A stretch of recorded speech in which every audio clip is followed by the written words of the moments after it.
اخبارنا معلول والمساك.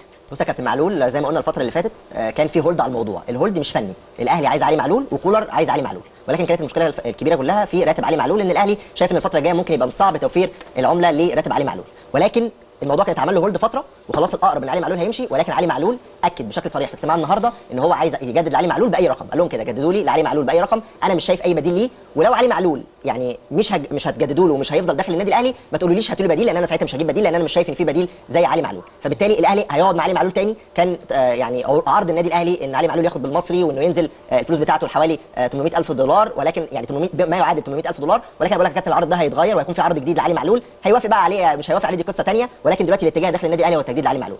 امبارح برضو المباراه كشفت ان الاهلي محتاج مساك على اعلى مستوى. زي ما قلت لك قبل كده يا كابتن ان الاهلي هيتحرك في التعاقد مع 2 مساكين.